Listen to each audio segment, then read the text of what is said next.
Well, hello and welcome inside the Parc Fermé for podcast number 679.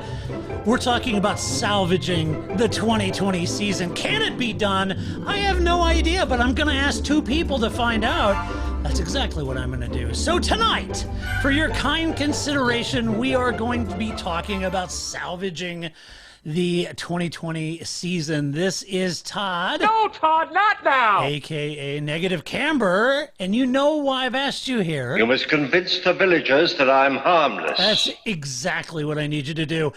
Tonight, for your kind consideration, we're going to be talking about salvaging what's left of the 2020 season. There were some announcements earlier today. Going to be talking about those. Before covering any of that, I have to introduce my guest tonight, which of course means, well, what does it mean?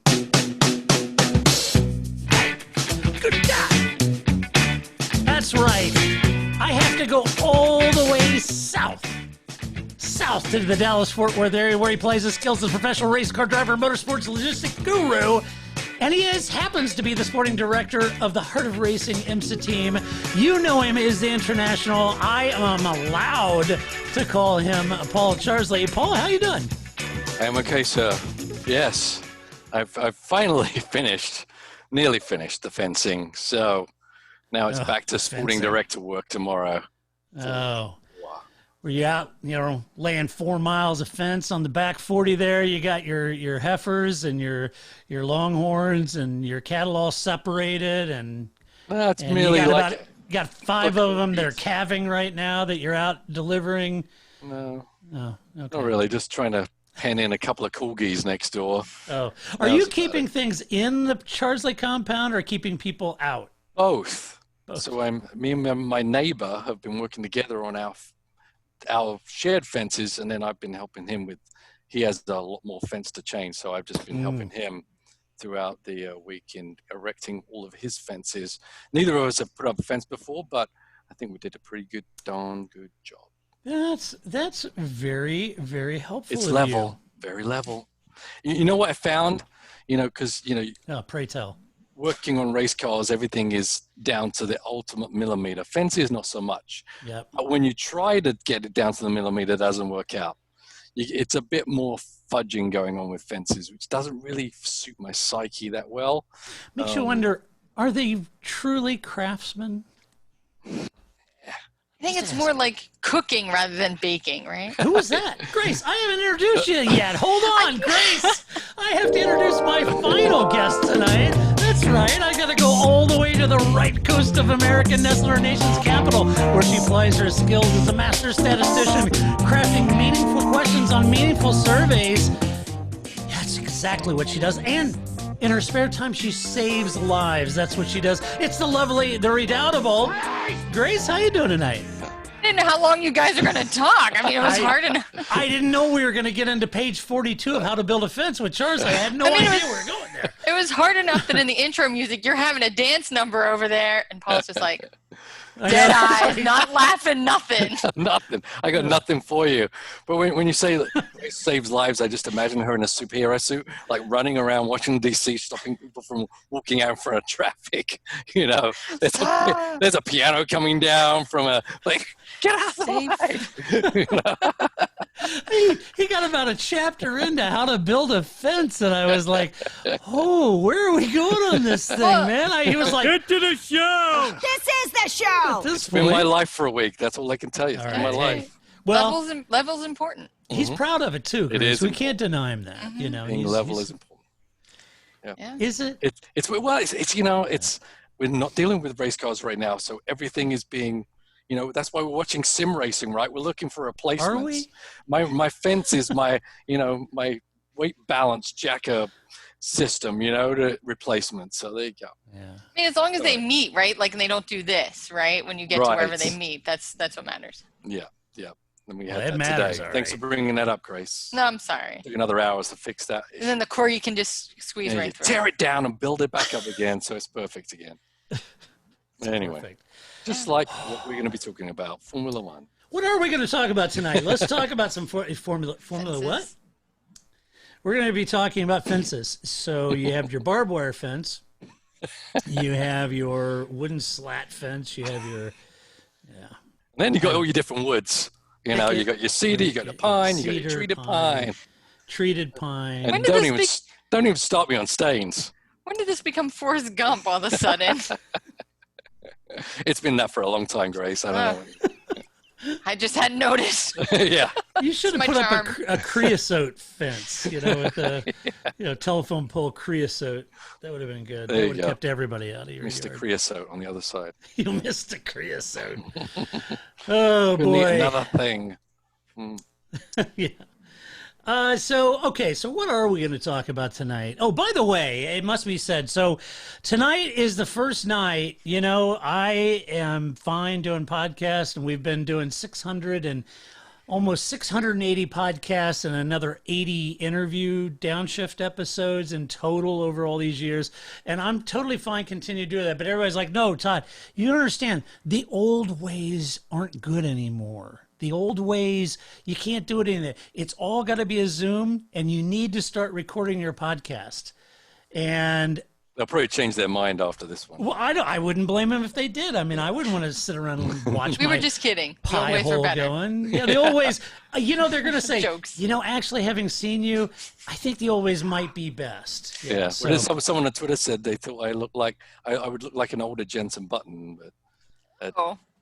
That's good. That's a crying shame right there. I don't know. Sorry, Do you ever get mistaken? Only my wife thinks I'm a older Jensen Button. So she thought she married Simon Pegg. You just didn't, you didn't tell her. Right. Well done. Yes. Thanks, man. So anyway, so this is the first episode I've recorded video of. And the good thing about doing Zoom conference is it records the video, but it also does a audio recording as well. So I'm going to make a podcast out of the audio video. I don't know what I'm going to do with the video. I think I may just chuck it up on our YouTube channel, and you guys can go over and look at that and say, gosh, Todd, I hate to be rude, but you do have a face for radio. So what do we do with my hands? What else is on our YouTube channel? Well, I do have a video. A while back. I did. Paul and I were making. Paul, a while ago. I'm going to tell you something. We were videos. so far ahead of this. Back in, what was it, 09-ish? Yeah. We were making videos when nobody else was making videos about Formula One, and we were doing it. I would do a series, and you would send me a series from Sim Raceway, and we'd be talking about action out there, and I would edit it all together to make a rolling speed episode, and there would be all kinds of content that you generated and talking about driving. You had Nico Ronde talking about braking and corner speed and all that good stuff, and we were so far ahead, and nobody ever watched them. No, no one gave a damn. Yeah, nobody's like, oh, whatever. Thanks. And then they're like, why don't you ever record your video? It's like, we did. You guys didn't watch. I do have one video on the channel of me when I did hot laps with Sebastian Vettel that has 215,000 views, which is kind of cool. But anyway, I think I'll just toss this up. And for those of you that are watching the video, apologies. If you want us to continue to do this, that's fine. But Paul and I are like, Paul and I are like, it's just people sitting and talking. Do people really watch? Just people? Yeah. And I was like, they do with the Dan Patrick show. They do. Yeah. I guess. Whatever. So, okay. Whatever. For some long time. It's all good, man. It's all good. All right. So what are we going to talk about? Well, with the COVID-19 lockdown, there's no doubt the false start of the season, and then the 10 canceled or postponed races, and then you have the pending 2021 regulation changes, the lack of on-track action, which equals a lack of prize money, the contractual obligations of F1 to their to retain their lucrative broadcast packages, and much, much, much, much, much, much more. All of this is working against the sport in aggregate.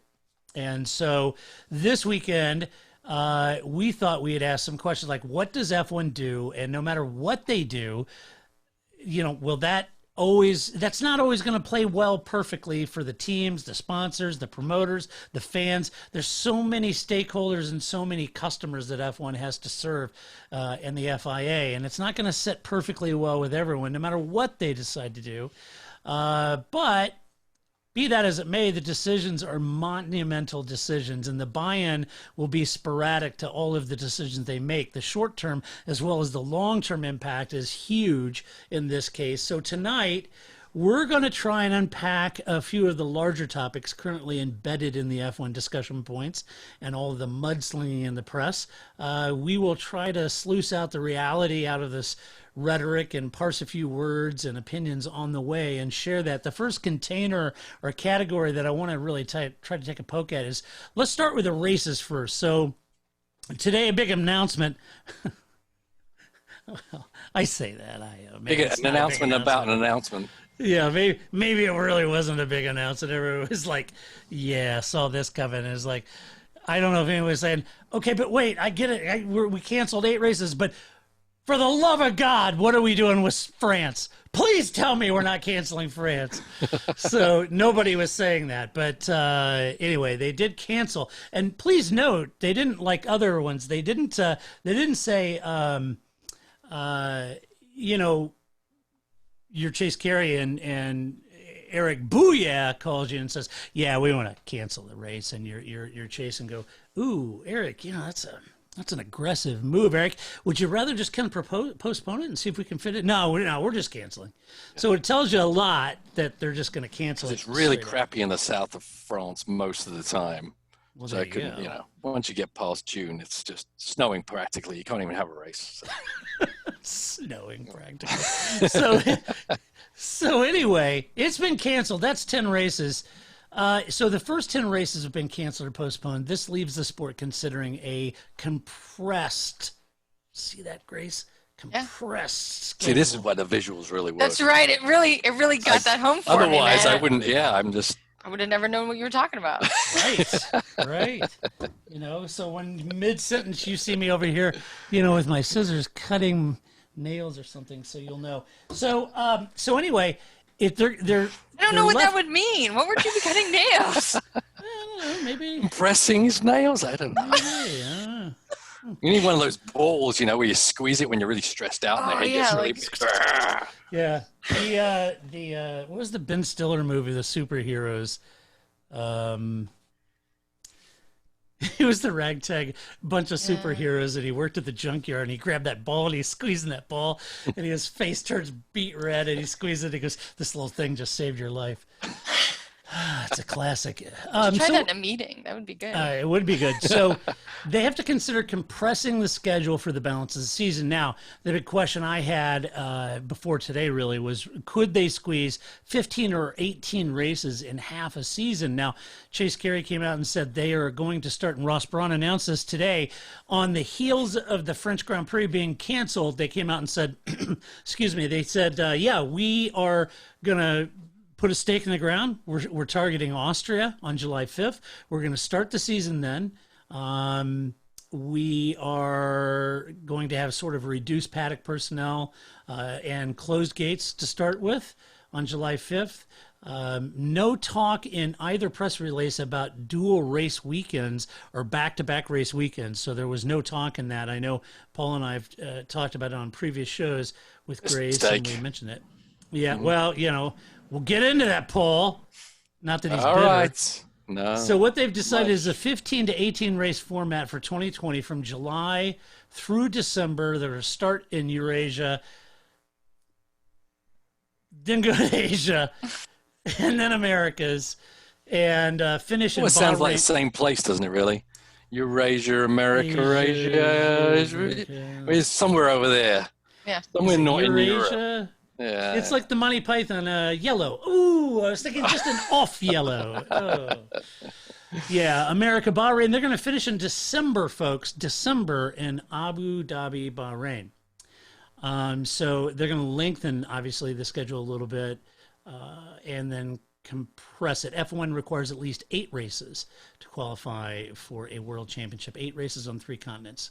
But if memory serves correctly, it may require more than that for broadcasters to actually pay for the rights, their broadcasting packages. So I wanted to say that was like something like 15 races, and that's why they've probably pegged 15 and that number. So, Paul, bad idea not to run multiple races on a race weekend, say at Silverstone. Talk us through it.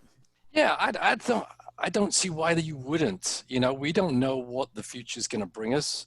Obviously, they've got that eight race limit for the points championship, but we want to get as many races in the bag as possible. So I feel like if it's possible, let's just do it. Let's bag in some races. Let's do a couple at Austria. Let's do a couple at Silverstone.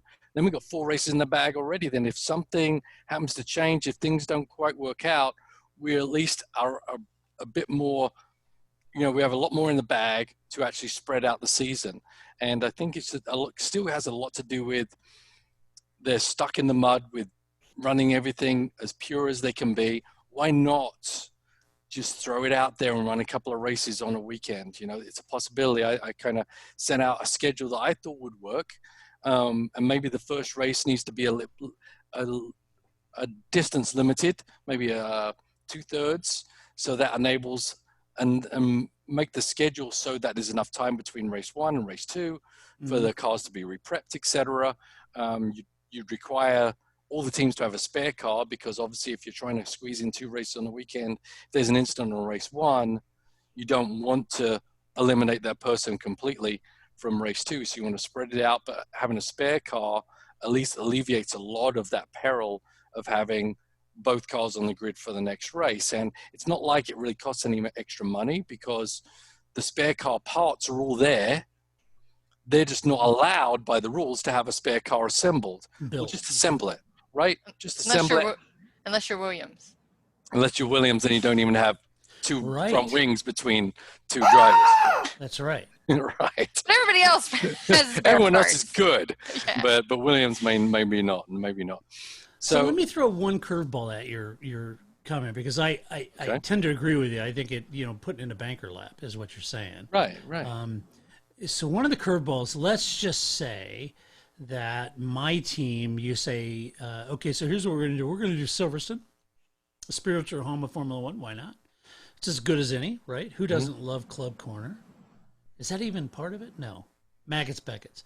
Who doesn't love that complex? Everybody does. Everyone does. So, okay, fair enough. But What Johnny happened? Herbert did go off at Club once, I remember. He did go off at Club, as well as other things. Yeah. So the question is, what if I'm one of those teams that has a car that Silverstone doesn't flatter? I've got 2 races back to back where I'm going to just crap. Well, I mean, yeah, but where I would really be strong is at a different circuit, right? But the thing is, you can't make it perfect for everybody, and it's just this is an unprecedented Don't season. say unprecedented. But okay, it's a unique situation, right? And I see it as a opportunity to do something different, Sure. because something different needs to happen anyway. And there's been a lot of talk. Oh, let's mix it up. Let's have reverse grids. Let's throw sprinklers. Let's do that. Yeah, I don't think having reverse 2 grids races on a doesn't weekend is completely crazy, right? No, I mean, I don't either. It's Formula the 2 reverse does it. grid. Yeah. The reverse grid is going to be super expensive, because all of those runoff and crash Right. areas and stuff have to be completely reprofiled. Yeah, We couldn't let's do not do stuff to spice up the show, but we Yeah. can get 2 races on a weekend. For sure, Yes. you can do it. Yes. Most other race series can do that, and I think some do 3 on a weekend. Mhm. Formula One can do it. Maybe they've never done it before, but this is something we've never done before also. So why not just throw it out there and give it a go? We've got nothing left to lose. Mhm. And yes, maybe some car isn't suited to Silverstone, but you know, we can't not push through these things just because one person might be left out. You know, I mean, it that has to be kind of thrown out the water right now. And I think the greater good, okay, has to be taken into account, and getting more races in the series. Hey, throw it out there. Maybe this will work. Maybe it won't. But either way, we gave it a go, you know, and, you know, hopefully there's another track that has a double race weekend. But I think at least try and get a couple of races in. Certainly Silverstone is a great place where you can do it very easily. Maybe Austria isn't the best place to do that. I don't know. That's pretty unique unto You can itself. sleep over at Toto Wolff's house. That's right. Ooh. Yeah, I mean, Imagine you know, they sleep talked. over I there. read the stuff about Austria where there's enough facilities, hotels are close, all this kind of stuff, so that'll work. for staying maybe an extra day if you need to do it. Silverstone, there's, the only hotels are in Northampton, not very great, but most of the people live close, so they can drive home at night anyway. So wait a minute, are you taking the piss out of Northampton? No, they took it out of themselves. It's close to Silverstone. So I don't think Paul had to do that. They took it out of themselves. And there's not a lot happening other than getting to home from Silverstone at evening. That's what I'm telling you. But anyway, most people live around there, so I just don't think there's any reason not to do it, even if it may be biased to one person or the other. Neither is the season, right? There may be 10 high-speed tracks versus Hungary and Monaco, which works great for one other team, right? So it's just a mix-up in the calendar, and just take it as for what it is. Let's just get as many races in the season as we can, and getting as many as soon as we can, I think, is important. Grace, is he talking crap? If so, walk us through it. No, I just think that this will work as long as the team that isn't not favored, the unfavored team, isn't Ferrari. Otherwise, it'll be fine. I think everybody else will be like, all right, you're right, Paul, right? Like, what the hell? Even the season series anyway, so what does it matter? The last year, I think I heard. Yeah. So I think otherwise, absolutely, right? Like, this is totally weird for all of us, right? So what the hell? And I agree that we don't know. Right. And I think if you have the option and you already have all your crap there, because I like the idea of, with less people. What does that mean in Formula One? I mean, we talked about that last week. Like, they have 100 people over the pit wall for a tire change. What does that really mean in Formula One? That you're going to have limited folks there. I say, wouldn't that be a great time to change that too, right? We all think there doesn't need to be 20 people around the car to change tires. Do it with half the people. Everyone do the same. Let's throw it out there. Let's get 8-second pit stops back. Yeah. Because a lot can happen in 8 seconds. Yeah, I get that Austria is probably the first logical one. I think Silverstone would have been the better place to go just because of the logistics of moving the whole Formula One circus to a different country. Yeah. It'd be a lot easier to go the other way, but I get it that as soon as they can start, they want to start. But ultimately, I think Silverstone was the best place to start, and that's why I thought that's where it would. But it seems like they're going to try and squeeze Austria in beforehand as well. Yeah, I think they got to get the machine going at some point. Yeah. So no revenue coming in. F1 and the teams have furloughed their staff, and the concept of this whole closed gate prompted Andreas Seidel to suggest that merely testing the team members is taking away tests from the general public. So I don't know whether that's true or not. That was certainly his, the bottom line is he's put that perception out in the F1 press anyway. That and the tests, there's, I will put it this way. The error rate of the tests aren't necessarily acceptable either, right? And so that's part of the problem is that, you have more false positive and false negatives than I think people feel comfortable with, because it ultimately relies on trust, and you may be asymptomatic, right? So you're not even being that guy that's like, well, I'm a little sick, but I'm going to go to work today because I don't want to lose my leave. You may think you're perfectly fine, and then 3 days later you're not perfectly fine, and now you've infected, all of Force India, right? Like, so, I do think there's a real concern there. And then I don't know how you're going to move across borders. That one also, you know what I mean? Because you're stringing along across a bunch of different countries that all have their own things, their own ways. Look at how it is in the United States, right? Each state is doing its own thing. So I couldn't even imagine moving like NASCAR, where you're moving from state to state to state, where they kind of have different rules across states. Countries are going to and you're crossing through countries. What if some country is like, no, for you to get from point A to point B, you have to drive through my country? Unacceptable. Go around it, right? Like, there's just like all these kind of like little. It's true. And how are you going to feed people? Like, there's just like all these logistical, where are they going to stay, right? All these kind of things. It's true, right? Like in the IMSA schedule, like the first race of the, obviously everyone keeps getting lopped off and moving it, but the first race supposedly for us will be Watkins Glen at the end of June.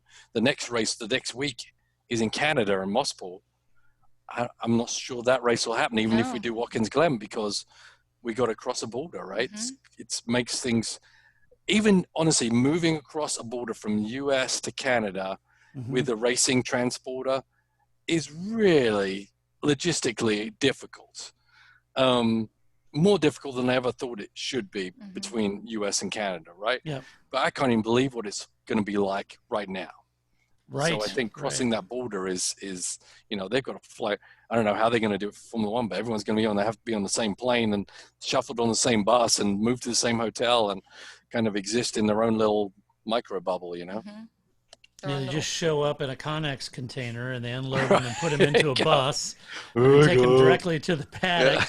And then the paddock, they've got cots all laid out in the hospitality area since there's not going to be there. Yeah. So it's got all those cots and everybody's taking everybody's temperature. And Andreas Seidel's thinking, think of the children.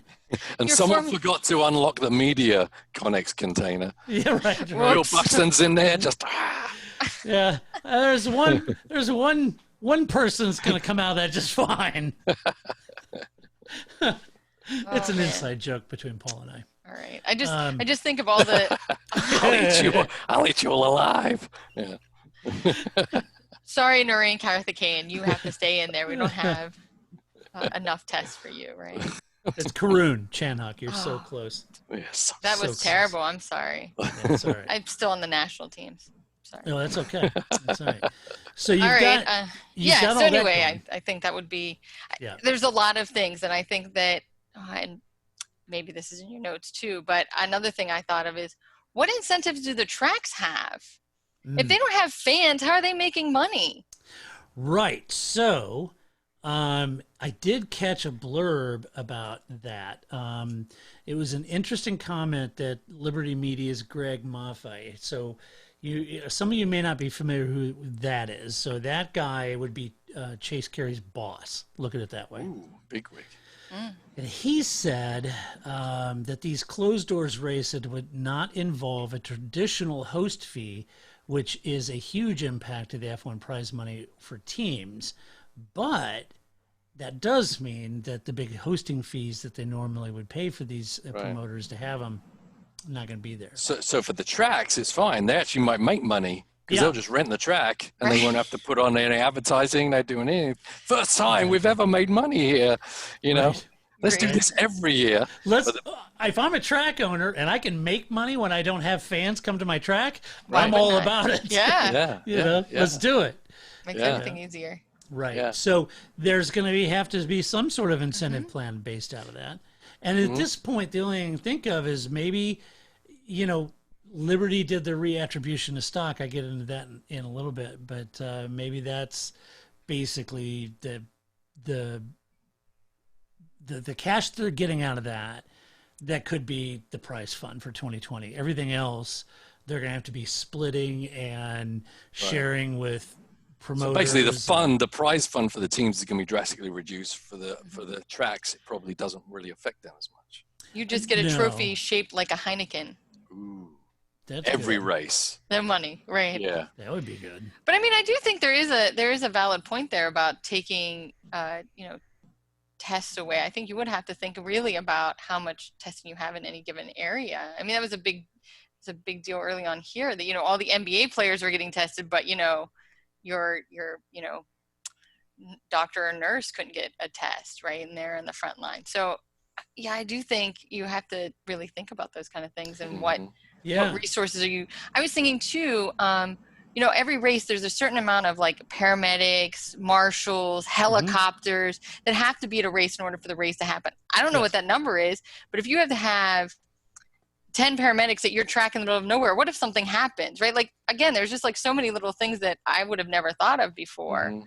I don't know. My guess, for a Formula One race, you're probably talking all the teams, all the catering, all of the marshals, the medical staffs, just the facility people. I mean, there's probably 1,500 people there or more, just to host a race. It's different than baseball, a basketball game. Right. It just takes a lot of people. There's a lot of infrastructure that's built up around a race weekend. So the they're going to have to are a look, nightmare. as you said, like so many things are going to have to be rethought out. Even catering, right? They're going to have one caterer for all the teams, right? And everyone's going to have to come in at different times. I mean, just how do you keep each team insular unto itself without intertwining with another team?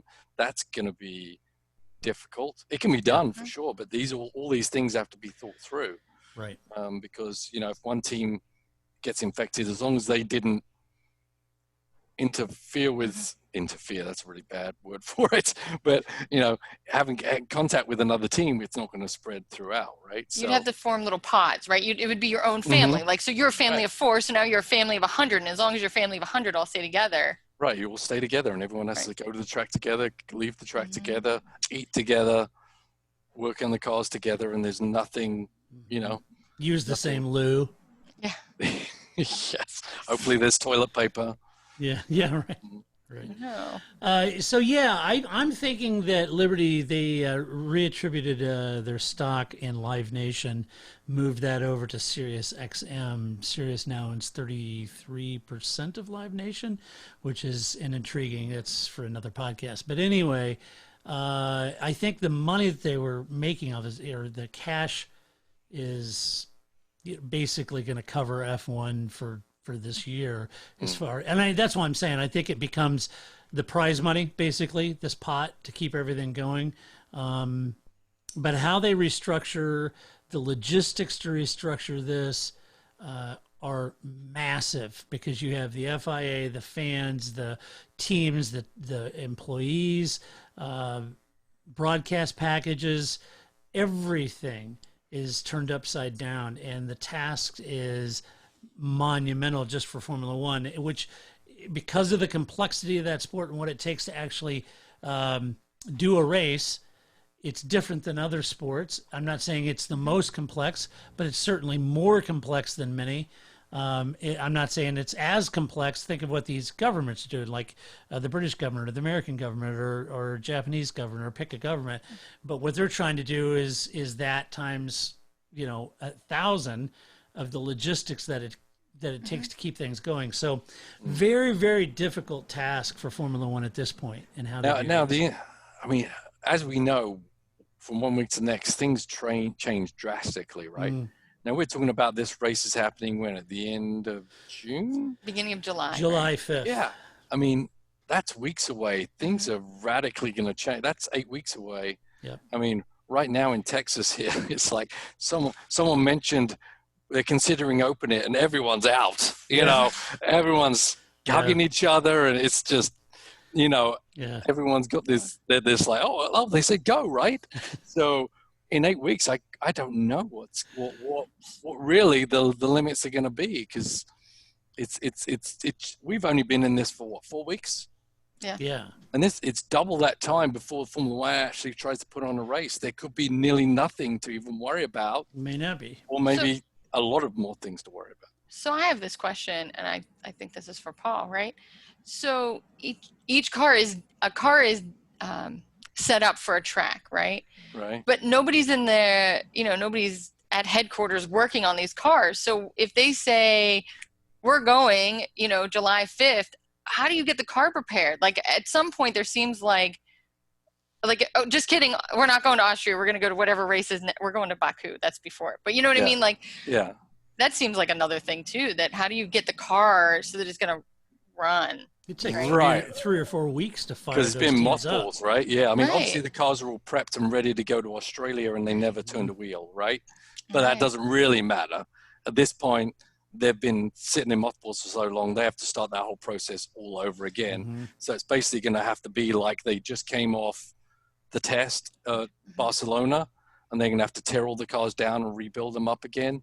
Right. And then there has to be at least 1 or 2 test days prior to actually starting a practice one at Austria.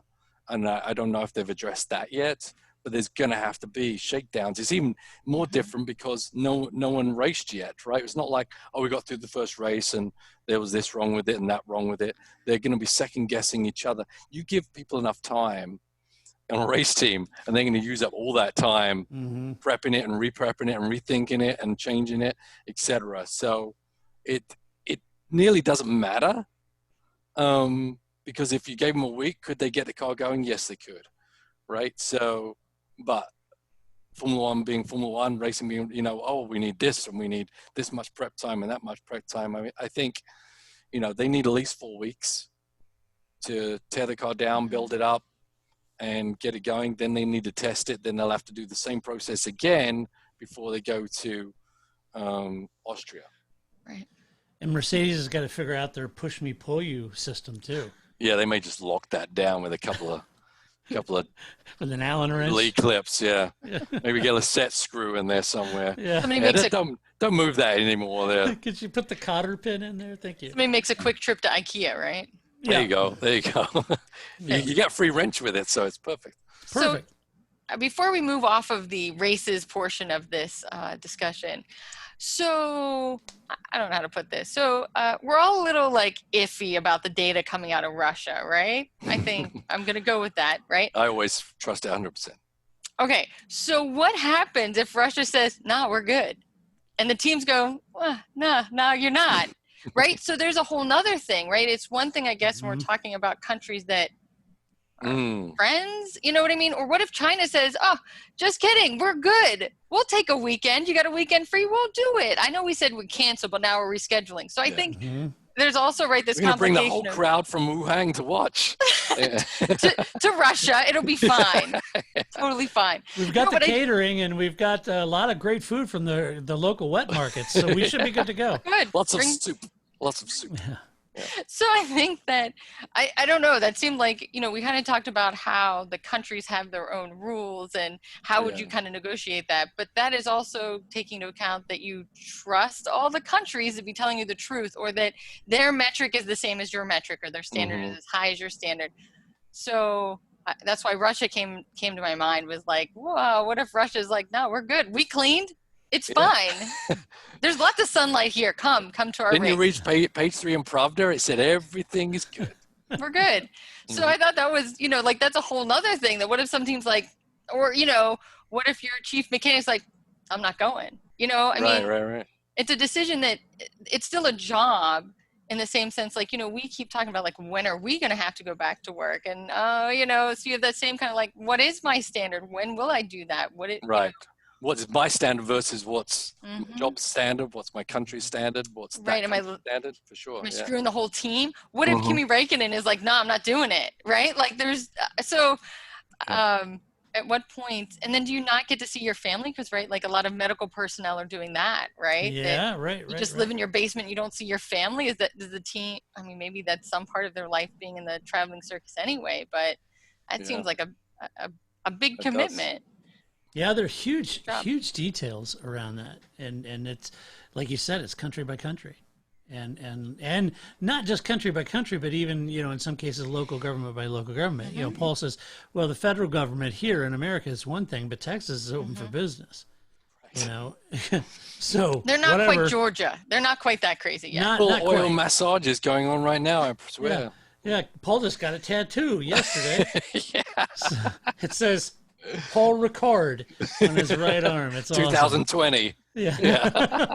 It's glorious, this tattoo. That's the track you'd go with. Yeah. Well, yeah. I mean, he wasn't afraid to admit to me. He said that was the most exciting track on the calendar. Yeah. So let's talk about regulations real quick. So we've got 2021 regulations. Remember, before all of this started, we were heading into the 2020. This was the final year of these regulations. We're going to have all kinds of regulation changes for next year. Certainly, most pressing of those regulation changes was the technical regulations. Now, those have been postponed until 2022, which is good. I was not a fan of ushering in the changes while the teams had this unlimited budget to make a dominant car, and then the next year we'll go into this cost cap, this budget cap. Well, your car's already made, and nobody's going to catch up with it because they can't spend any money to catch up with it, right? So I wasn't a big fan of that to begin with. So maybe this delay will get the budget cap in place prior to designing the new car. And that even if that's the case, teams will be working on it now anyway, even if they know it's delayed. But be that as it may, the second big issue is really the budget cap itself. And this has grown in importance because there's many teams who are getting hammered right now who view this as one of the salvations to keeping their teams afloat. So I don't see the budget cap being pushed back like the technical regulations. These teams are looking for the budget cap now Right. for survival based on this year. That's one of the big issues. I would add that this season was to be the trial. Remember, they were going to be reviewing the books this year, and they're using this season as a trial for their budget cap. They said if anybody breaks the rules and spends more, there's no penalties. It's just we're going to use this year as the test year. Now I'm curious, because you could throw that out the window because this isn't a typical year. I don't know what that's going to look like. So I'm curious what will happen when the real budget cap comes in, and they have to have this process in place. That could bring up issues in a typical year. There could be procedural issues if they march forward with the budget cap because they haven't really clearly defined how they're going to measure that process. And this was the year they were going to do that. The budget cap was set to be $175 million, but McLaren was arguing to lower it all the way down to $100 million or less. Ferrari and Red Bull, in a rare moment of agreement, both agreed that that was too low. They were not up for that. An initial Guardian interview over at the Guardian with Mattia Binotto, and they quoted him as saying that Ferrari might leave the sport should the budget cap become too draconian, but Ferrari walked that back quickly in a later statement, suggesting that no, it's not that we would leave F1, but if it went down, we would be forced to lay people off and all that. And if that's the case, we might look to spend also in F1, but look at IMSA and Le Mans, other racing formula. Right, bring it on. And I was like, well, what's the bad news about that? Lower it down to 80, get Ferrari everywhere. Yeah, build a hypercar. Yeah, absolutely. Get them down to 50 million, they'll show up in NASCAR. I'm all for it. Let's break that Ferrari IndyCar out of the museum and put it out there, man. Yeah. So I don't see what the downside of that is. I don't know. But also, Mattia warned that making rapid decisions, and I agree with him, but McLaren's Zach Brown said it was a sign of poor leadership, sort of saying, do you not realize the situation we're in right now? And you're cautioning us on making too quick of decisions. And they said that was poor. Zach said that was poor leadership. About that, Paul. So look, Paul does work for McLaren, and does stuff with. Well, I did. Well, yeah. So did Zach Brown. Yeah. So anyway, so I'm not expecting insider information or you to take a swipe at McLaren, but if you wanted to. No, I'm just thinking, I don't have any insider information. I'm just saying I don't know, it's one of those, in my formative years, I used to like this poem by Mark Strangel, Keeping Things Whole. But basically, we all have reasons for moving. He's contextually doing this as McLaren sits in the championship with McLaren's budget and this and the struggle they're going through. For him to look at Mattia's comments about making too quick of judgments or decisions and see that as poor leadership is contextual. Is all I'm saying. It's a luxury, is what he's saying, right? Like. Yeah. And I meant more, Paul. If you wanted to take a swipe at McLaren, we would be okay with that. But, but yeah, right. He's saying right. If I was Ferrari, I'd be all for let's take our time, not rush to judgment. They're the only ones. Them and Red Bull are the only two that really have that. Because that's their advantage. Right. It is their advantage. That's their massive advantage. But Zach's advantage, Paul, is if you can get that budget low enough, he feels like that's an advantage for compete. him. Yeah, it can put him in the ballpark to compete with. They don't have to. They don't have to come up with the widget that that suddenly dramatically changes the car. They're now on a level playing field with the teams, and they feel like if they're on a level playing field, then they'll win. They might be able to beat them just head to head, right? They see that the only reason they're being beaten is because they're being beaten by the budget, not by the personnel or the intelligence within the team. But there's just budget buys advantages, and there's no two ways about that. So if you can bring everyone back down to their level, then they feel like that's their chance to swoop and start winning races again. And they've got to feel like that's, he's saying that because they need the assistance. They need to lower their costs. There is, an old adage in business that you have to get profitable at whatever level you're going to sell at. Mm-hmm. So if McLaren is selling at $100 million a year, their cost structure will represent that.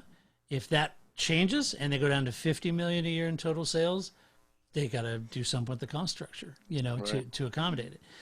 So it's all contextual. I didn't take that as gospel.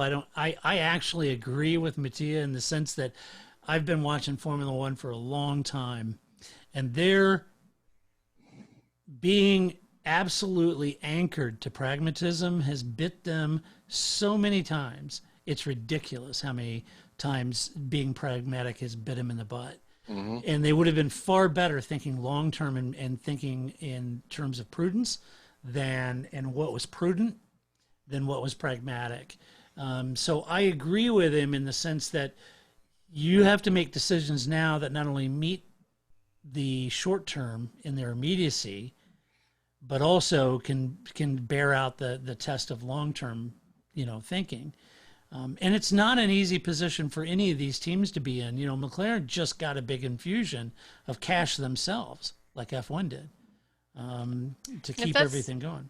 And if that's where McLaren sits, where do the other teams sit? Yeah, right? yeah. Right, Where does right. Williams sit? They just did this, Or Force India. I mean, it's crazy Frank's mad, giveaway. It seems like McLaren, they've got so many other things they're involved in, right? So they're a bigger beast to slow down. Some of the teams are a little bit more smaller for sure, but more agile, so to speak. They're just a racing team, Like Haas or McLaren. somebody. Yeah, McLaren are a racing team, but they're a sports car manufacturer, and they're this and they're that, and they're a engineering company. So for them, when everything stops, a lot more is manageable. Just like like the McLaren stuff I was working on this year, they basically just said we're not doing it for the rest of the year. They just cut it off right then. So, and then they'll try and then rethink about it next year, but it's like that's not as important as this and this and this, so we're just gonna stop it, move it off to the side, and we'll pick it up once all this mess is over. But we're not going to try and manage every single little thing we're involved in right now. We're going to try and bring it down to a smaller piece of the pie, and once again make it more agile, allow them to flourish in whatever realm they're allowed to. And as big as dark here, by the way, it is dark, my light Paul. on. Yeah. I was relying on my windows, so Yeah, it's hard to see. The sun you. goes down. yeah. Hold That on. one happens second. even I'm in gonna get up. Texas, Yep. There goes Now's the Paul. where we talk about him, right? Yeah, let's talk about it. What do you think about Paul? What do you think of his shirt? Oh, No, you guys like pictures of the chair and all that stuff. So God, do. that Paul guy. He's the I just worst. love that sage green color, Paul. It really it's makes your soothing. eyes pop.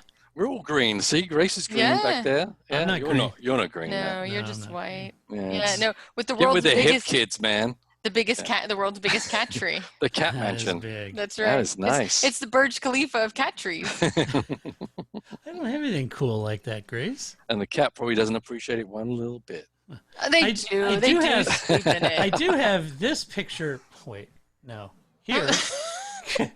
This picture Yes. is a Senna poster that's signed by Senna's engineer, Bob Dance. Oh, Nice. I I don't do have that. Yeah. That's good. I ate breakfast with Bob. He's a super good guy. And you guys see, that's what they made for our 600, our podcast. Nice. there. Mm-hmm. So anyway, See, like here, that's a picture of Mika Hakkinen right before he. I don't know, it's Oh, a bit of I a see reflection that. there. Yeah. He's about 4 feet in the air just before he comes down and crashes. yikes. Good picture, though. And this picture right here, who's that, Paul?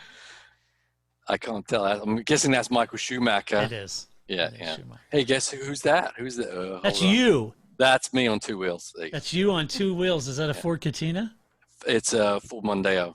Mondeo. Super touring car. Yeah. Cool. What about the third picture? That one. Yeah. That one. That's me Yeah. also. That's in a That's, Vauxhall, isn't it? No, that's a Mazda actually. Oh, Yeah.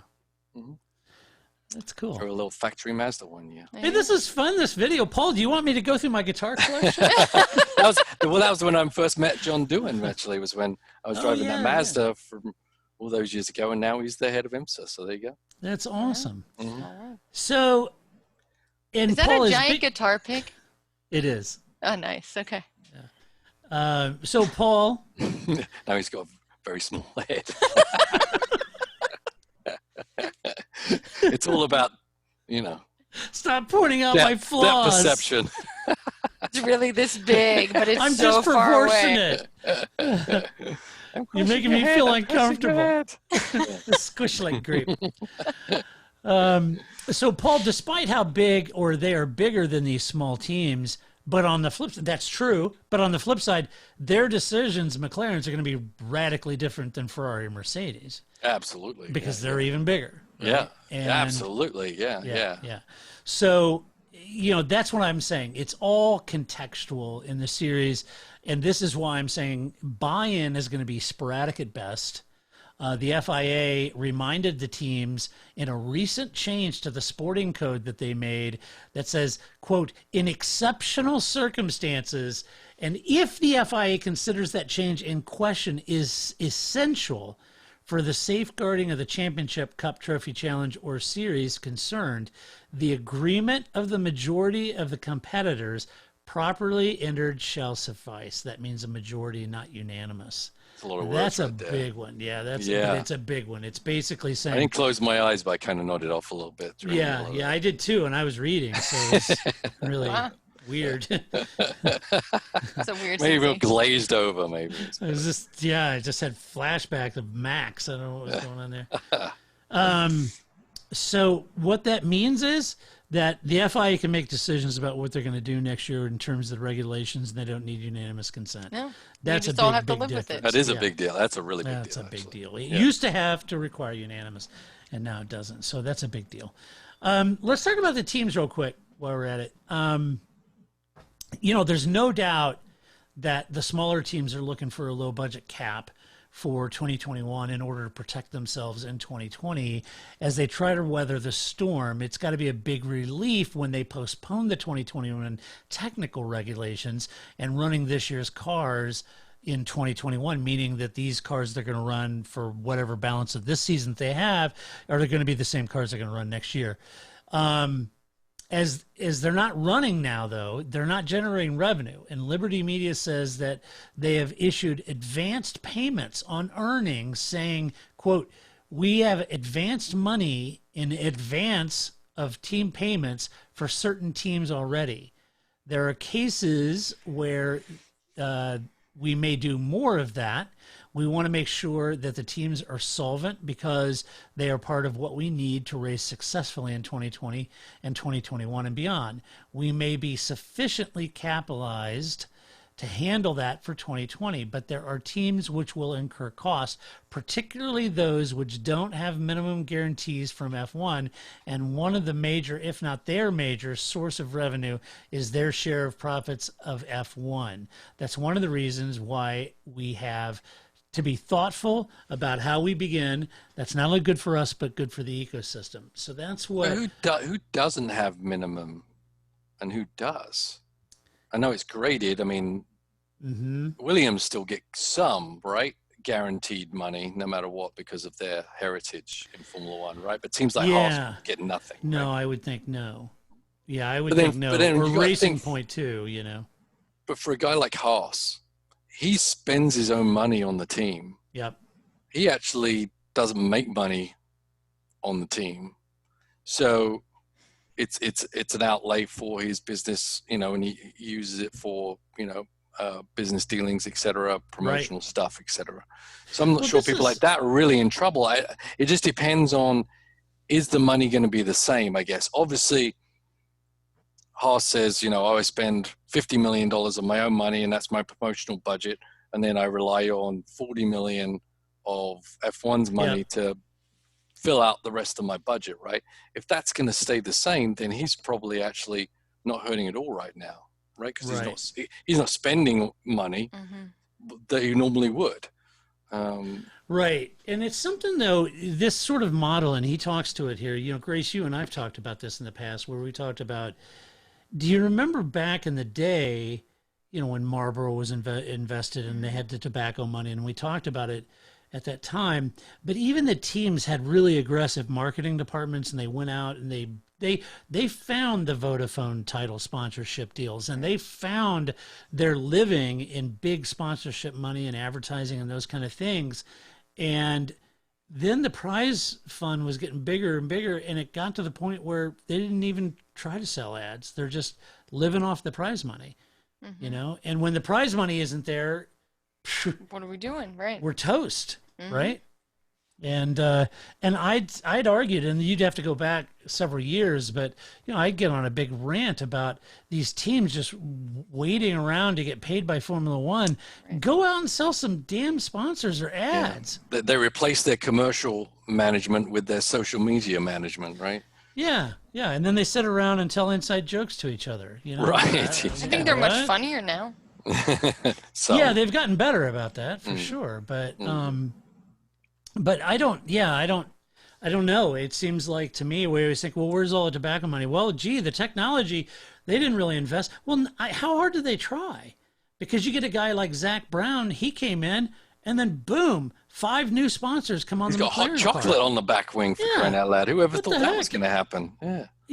And so it just shows you, and he's selling space. Yep. Williams could, Racing Point can. Yeah. It's true. I think they have got a little lazy and reliant on that. Although I still think Formula One, being the top professional auto racing series in the world, should be able to have enough funding for a team to compete with the prize money alone. Yeah. I mean, it should. I'm not disagreeing with that. I'm just saying, tough times like this, it'd have been nice to have. But to be successful, yeah, you want to be like Zach Brown and McLaren and go out and pad your budget, so to speak. Well, in Zach's case, you'd have to look at it and say, okay, I'm going to spend $100 million. I want $100 million budget cap. That's what I'm going to spend. All right, marketing department, go find me $75 million. Right. Now that is a hell of a lot easier to say than do. Trust me, I get that. But I just feel like, they have been a little lazy on that front. But for sure. It's just me. What else do I have under teams? Greg Maffei, more Greg Maffei. We don't get enough of Greg Maffei around here. Goofy guy. Right. Crickets. Apparently. Yeah. The big deal around here. We're all very upset. God. We're all really impressed down here, I can tell you. Gnashing of the teeth. Greg Maffei. Rendering of the garments. Oh my God. This guy's the guy who talks about popcorn farts. It's hard to take that seriously. Yeah. So here's what else he said. He says that the teams are certainly a large part of their considerations, and with any closed-door racing, saying if you run races with no live audience, will obviously have to lower profitability, maybe even no profitability. You're asking what it takes to get that going. It's not only when we are allowed by the authorities, but in what format, with a TV race only or a fan race, but also how does it work for the teams? How do we do something that is beneficial for the fans, but also doesn't have the teams bankrupting themselves by conducted no profit or loss races? I think that should be conducting. Or maybe F1 needs to consider not making the profit for this year in the betterment of the sport. Yeah, well, he said, we're not encouraging using our cash in an unwise fashion. No. What? What? That's good. No. Yeah. Don't misconstrue what I said. Right, don't get ideas there. You guys need to really, make some investments for the health of this. I mean, we're not going to use our cash, of course, but, somebody out there should. Get it together. As I think the Duke of Edinburgh once said, when there was unemployment rate was very high. They just have to work harder. Yeah. Try a little harder. Fill out a few more forms. What's wrong with This you would be people? there's no bread, let them eat cake, right? Right. Yeah. So we're not encouraging using our cash in an unwise fashion, but we're trying to balance the operating business and its current results against the operating results of our partner in the form of the teams who do incur large costs. Whew. And that, ladies and gentlemen, is why we don't hear much from Greg Maffei around these parts. No. So that That's pretty much Liberty Media's version of Ron speak. Nice, Ron. But I think you're absolutely right, Paul, right? Like somebody's not going to get money, and it should be Liberty Media, right? Like that's part, otherwise the teams aren't going to do it. You're not going to have the tracks, like there's all these other things that have to get paid. Liberty Media is really the only ones that can afford to not get paid. Mm-hmm. Well, sure. A hiatus from extreme profit. Yeah, why not? It's the underwear gnomes, right? That's Real right. underwear. Paul's profit all for windfall profits. That's right. All right, fans. Unlike other series, which have all of the drivers racing, and not a bunch of esport dudes with a couple of F1 people, and the races are more realistic in scope in these other series, and the strategy is more realistic, and there are other elements with a sort of professional commentary. F1 is still treating their sim racing, in my opinion, as sort of a novelty in this downtime, while other series are doing it really well. Does that mean I watch a lot of this? No, I don't. But a lot of you are, and I've got a lot of emails from folks saying, "Hey, I get it that you don't like it, but you ought to check out the most recent IndyCar one." They said it was a really good race. It was a and good they race. enjoyed it. A Coda, yeah. Yeah. It was And good. they really enjoyed it, and a lot of people had fun. And I think that's great. It doesn't appeal to me personally, but I think it's great that a lot of you have really enjoyed the sim racing. But most of the people that contacted me and were giving me crap about not watching or liking sim racing, most of you were watching, not using F1's races in different permutations of it, but were like IMSA or IndyCar or NASCAR, where it's all the drivers. Right. And that's what you guys are watching. You folks like that. You're enjoying it because it's the grid of the real drivers, and you really like it. We're not throwing in a bunch of esports dudes that nobody's ever heard of, or golfers, or golfers, whatever. or the basically belittles the actual sport, the sport. I feel, Yeah, it does. I mean, it's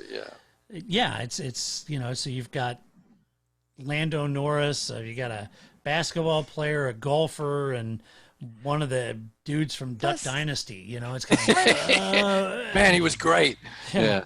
It is fun to watch, the personalities, right? And I think that you also lose if you don't have the actual drivers. Like I watched MotoGP 2 weeks ago, right? And it was fun to kind of watch, Mark Marquez, who's kind of like, whatever. And then the race starts and slowly you see him like leading in. Like, that dude doesn't take anything lightly, right? Yeah, so it was kind of fun to watch how they would interact. It is. What's going to be interesting is because they've kind of let people into their living rooms now, how this is going to evolve in the future. Right. Right. Everyone, we know a little more about Lando Norris than I ever care to know at this point. Yeah, it's true. We know a lot. But he says that's the real him, and he's not changing that. No, that's fine. That's fine. It's fine. Don't. But it's going to be that is an interesting part of it because you do get to see different personalities. Right. People effing them, doing all kinds of stuff and getting fired, losing their sponsors. Even Newgarden, I watch him doing in-car stuff all the time and he's effing and doing this and that, and he's a Penske driver. How is he allowed to do that? We obviously know what happened to the NASCAR. NASCAR guy just saying the wrong thing at the wrong time, but apparently this is not being controlled, and it seems to be okay. And it's just funny to see that. And I just think some of this is going to have an impact of what the fans will expect from the drivers in the future, because they've had way more access than they ever thought they could have. And And I think it'll be easier I think of, my nieces and nephews and, your kids, right? They've grown up in this environment in a way that the three of us have not, right? Right. So it's less of a leap Lando Norris was doing this before. This is just now a bigger stage for him to do this, right? But it's not like he just started doing this. He's always been on iRacing, so. Right, he's always doing his Twitch account and everything, but now people who never even knew what that was. Now he's making money from it. Now he's making money, yeah. So I think that's part of it too, is that the kids these days are used to that kind of bifurcation of like my social media self and my authentic self. Just right. Yeah. in a way that, you know, still seems kind of weird because it's something we've had to adapt to as older people. That's not something we grew up with. Yeah, Paul's authentic though. He's always the same. But yeah, I mean, so I do think it was, you know, and then I always think it's fun, just like we were doing here. Like, it's fun to like look around, especially because a lot of the guys like rent a space. So it was just like, who has paint on their walls? Oh, you know, none of them do, right? Because it's just some place they rented somewhere, I assume. Or it's Todd's basement, which also has no paint. But, you know, but anyway, so that was sort of fun too, to kind of see what, like, you know, because again, Mark Marquez looks like he's in a closet somewhere, you know. His brother's like outside on this porch in this nice area, and he's like in this little closet somewhere. And it's like the door behind Paul that's cracked. What's in there? Something's going to come out and get you, Paul. The dogs. But yeah, so I think that I mean, right, you're going to get into I don't this, have ginger spice back there just in case. That was funny with Kristen Horner on the Sky thing. It goes ginger spice by and the kid gets in there. It's fantastic. Fantastic. You know what? Like when his kids all pick Lewis Hamilton as their favorite driver. Right. It was great. And one of them picked Alex Albon or whatever. Yeah, right. One of them. Yeah. That's funny. You know which kid likes dad the best. Right. There's one of those kids that knows how to survive the Horner household. Right. Yeah. And it's that one that picked Alex. The other ones picked Lewis. I was waiting for one of them to pick Sebastian. Yeah, no. That would have been the dick kid. That would have been the best. Yeah. Sebastian Vettel, of course. Yeah. That would have been the best one. All right, let's do some mailbag, shall we? You've got mail. Mike asks, "Hi Todd. Hey Mike." He says, "I realize that watching sim racing is way down your list of things to do." Mine too. I like it on the Mike. list. Yeah. Yeah. I do have to admit that I watched the live IndyCar iRacing event raced on the virtual circuit in the Americas yesterday. It was better than expected. There you go. Proof. Mike. Yeah, it was, and it was interesting. I talked to you a little bit, Todd, because I did a lot of comparison between Lando and Joseph Newgarden in car on the game, and I said, you know, Lando obviously won. And it's not because he's necessarily a better driver than Newgarden. This isn't a good barometer for that because Lando's got a lot of experience driving sims and his setup is good and the technology you have on your sim rig and everything really makes a difference. Frame rate, everything makes a difference on how well you can perform. And, you know, saying, well, you know, when you look at the car with Newgarden and Lando, it's obviously, you know, Newgarden's having problems getting on the brakes. He's locking up all the time. He's missing the apex. He's running wide. Even there was another time I saw Lando watching Newgarden's lap and critiquing it, you know, but it's not real, right? I mean, there's so many different. You got Joseph over there doing it on an iPhone. Right. I mean, that really, you know, just from my experience with sim racing and everything, I know that the equipment can make you good or bad, but your talent is the same. So we also need to keep it in check a little bit there. There's no way Newgarden would have been finishing 12th and Lando would have been 40 seconds up the road, right? He put it together himself. Who did? Newgarden? Yeah, he got it. There's a YouTube video, right? Like that whoever sent him the stuff and he unboxed it and put it together himself. So you know, there's nobody that like came in and, you know, used the level. And that's what you need, you know. I mean, there's a friend of mine who lives in Poland who was a professional sim racer, and we talked back and forth on Facebook and everything.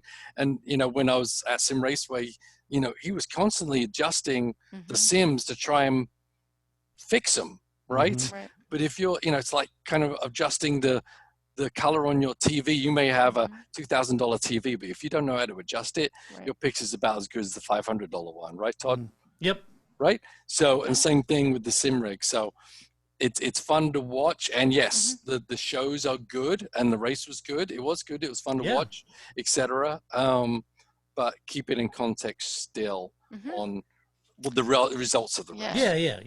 It's, you know, but I do think, I thought it was also interesting too, because this is something, Todd, you mentioned, you know, a couple weeks ago when we first started having this discussion about sim racing, that they didn't just use some dudes, right? They used Lee Diffie and PT and Townsend Bell, right? And so what I thought was really interesting too is because, you know, they're doing this, right? They're just three dudes in three different places having a Zoom meeting and watching this race. And so it was interesting to kind of see their broadcast craft, if you will, because they don't have all necessarily the support that they would have if they were in a studio together, or even just to be able to like look at each other or have that rapport.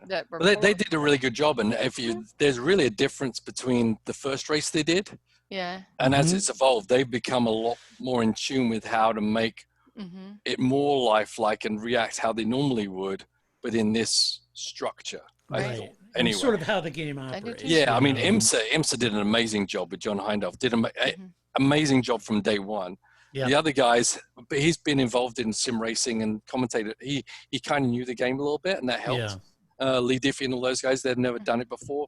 But and so I think the first deal was a little sketchy, but after that they've improved quite a lot. And it shows you the impact the commentary teams have on the excitement of a race, right? I mean, you know, as I said, the first Formula One esports race we saw, it had Wayne in his basement commentating on it, you know, and it was terrible, right? And then they took it a bit more seriously and brought in some more higher profile and experienced people to make it better. But it does have a big impact on sucking you into enjoying the show as if it was a real race, because that's really what we're craving, right? We're not craving to watch an e-race. Some people are, that's their life, but we're trying to find a replacement for the real stuff. So for us, we need it as close to that experience as possible. Yeah, exactly. Totally agree. So I thought, I mean, even just the timing is different, right? Because you can't talk over each other the same way, right? Or you have to like, you know, really, and there's more of a lag. And so, you know, I think that's some part of it too, is that it just takes kind of a while to get into the groove of what your media source is that you're using. So I thought it was pretty good. Cool. Next up, Pat said, Todd, submitted for your consideration a potential podcast topic, ways to start racing soon. And here's what Pat recommended. Up first, wet races are more entertaining than dry races. To facilitate a faster return to racing, continually spray the tracks with disinfectants. Now they're going to really wish they had the closed cockpits, right? That nobody wanted, but you're going to want them now. Right. Well, at least the tires will be clean. That's true. We don't have to weave around anymore. No. Race under lights have a special appeal. Disinfecting while driving with lights under every car and every orifice, one could really enjoy a driver illuminate from within. So this was clearly somebody that watched Trump's press conference last Thursday, right? They got a lot of ideas. A big impact, yeah. Right. Sunlight disinfects and blowing sand scours contaminated surfaces. Have every race in Bahrain. We're good. Every other race will be good. Yeah, he said return to racing in Malaysia where no one attends the races. That is perfect. Yeah. Yes. And don't bus the school kids into Korea. Right. Yeah. And if you're at home considering whether you should drink disinfectant, you know, you've got bigger issues. Somebody should have learned you a long time ago about that. So to be coming out and saying, oh my gosh, should I or shouldn't I? Oh, please. All right. Jim asks, Todd Grace Paul. Okay.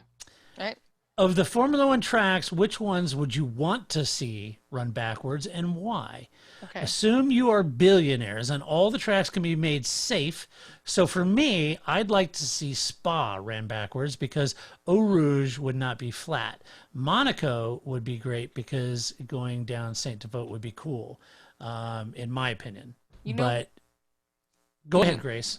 No, this is this is what we could do. You could run the sim races backwards. Yes, and let's have us experiment. That's right. And then we would know, and then it wouldn't matter. We don't care about safety at that point. Absolutely. Who cares? Yeah, who cares? Johnny Herbert hit 3 or 4 cars and flies to the corner. It doesn't matter. It does not matter. Yeah. Let's run all the esports races backwards and see if they work. That's right. I think it's a great idea. Problem solved. Yeah. So, Paul, what track would you pick?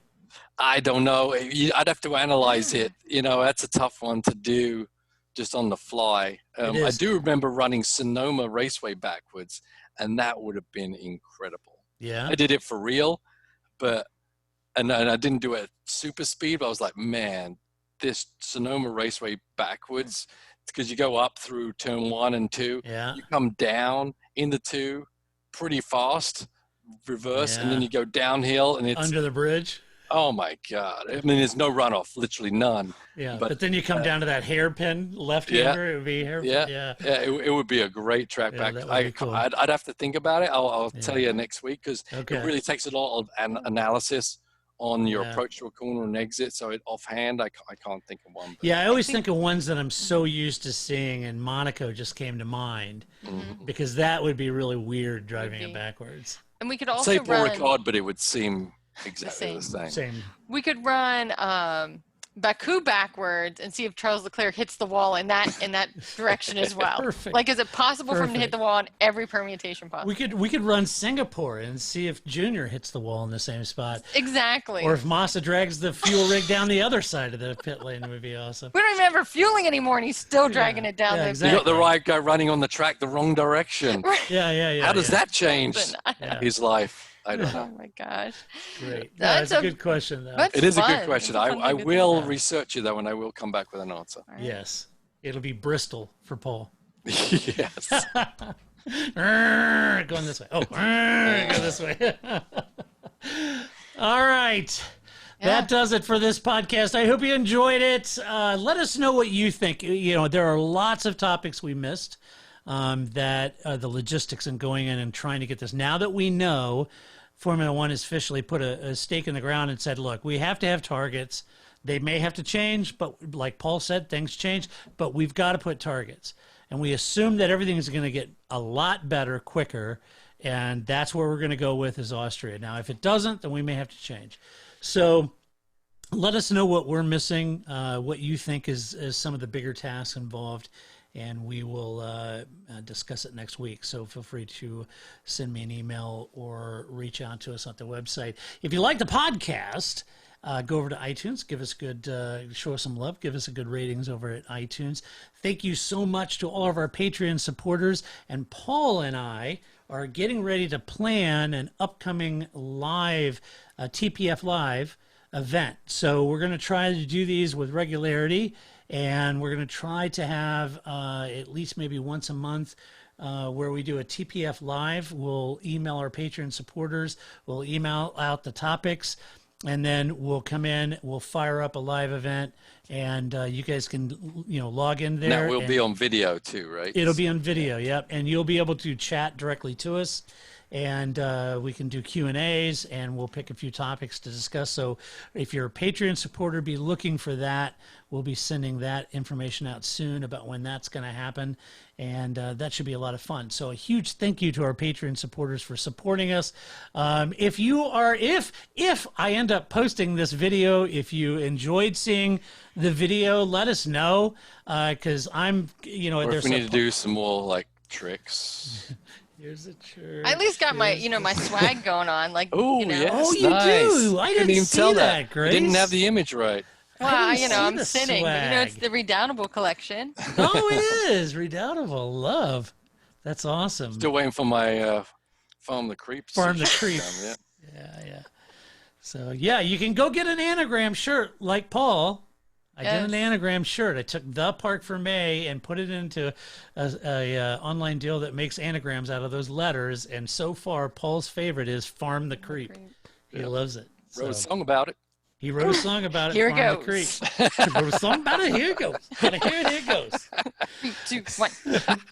So anyway, if you like watching Talking Heads, that's awesome. I'm gonna record these so I can throw them up on our YouTube I think it's channel. fun just for us three, honestly. Yeah. It is fun. I get to see when Grace is lying or not. Well, you can see when she gives you the middles. That's right. That's important to see that. Just rolls her eyes when I make a comment. It's like, oh, okay. Right. So anyway, if you like that, let us know. We'll keep posting videos. We may record it just because videos are good cues for us. But if you want us to post the videos, that's fine. All right. Having said that, we will be back. Thanks, Paul. Thanks, Grace, for coming on and sharing your green rooms with us. Yeah. It's nice, you guys sitting in the green room. Yes. And we'll be back next week. And until we do it all over again, this is Todd, a.k.a. Negative Camber, saying so long. That's it, man. Game over, man. It's game over.